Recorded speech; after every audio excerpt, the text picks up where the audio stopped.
Bible Tales, the first 5 books in rhyme.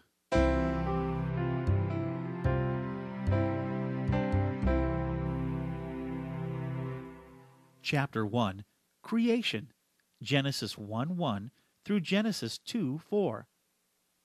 Come, let us hear. Let's all join ears, all boys and girls, to hear how God constructed the universe and created the world. Now, on Sunday, the earth started off unformed and void. But wait, what was that? Did you hear that noise? Sounds like wind from the surface of the deep.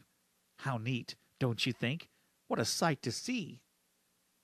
And then, after the wind, came the separation of dark and light. To the lightness he said, "You are day," and to the darkness he said, "You are night." Now, this, my children, finished off the first day, but then came a new morning, a Monday. And on that day, my children, is when God separated water from water.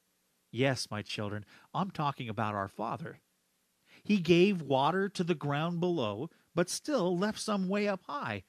And this upper water expanse, my children, he called the sky. Now this, my children, concluded the second day. But then came morning, a Tuesday. Now you may wonder, my children, what happened to the lower expanse. Well, my children, for even this too God had plans.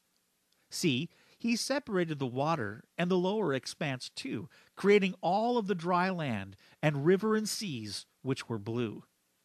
But at this point, his work wasn't quite done, because he still had plans for sprouting up on earth what we now call vegetation. He sprouted up from the ground seed-bearing plants of every kind, and that completed his work for the third day, but the fourth day was up next in line. Now, on Wednesday, quite a few things occurred which were really great.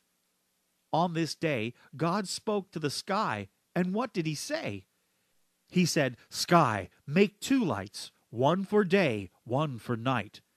A sun for day, and a new moon to dominate the night." And he also created the stars and the planets, and all of the solar system, including the comets. Now, even when the moon and the stars were finished in all of their array, God still had plans for the next day. Now, this 5th day we call Thursday, a great day in its own way, because on this day was the first day that God created breath. And because of this, many of us are impressed. See, not only on Thursday, but on Friday was a great day, because on both days, God created all of life's creatures, breathing life in all of animal creatures, from the ant to the elephant. See, he created the sea creatures and the creatures of the land, even the winged swarming ones, yes, including these too, all of them. And to these creatures he spoke and said, "Be fertile and increase." And to fill the earth, heavens, waters, and skies are the commandments he asked them to keep. But even after his creation of animal kind, his work was still not complete. The last thing he made on Friday was the 6th thing, which was man. Isn't that neat? Yes, he pulled man from the soil, bringing him up as he stood on his feet. And he said to man, "Look around. I give you all that you see. To you, man, I give you all vegetation, seed-bearing plants of every kind. And to you, man, I also give you control over the creatures of the land and even the skies." Now after that, the Lord completed the 6th day. And after all his work, here is what he did on Saturday. See, the Sabbath day was a day of no work, complete rest for him. And you will see, it's also what he commanded of us.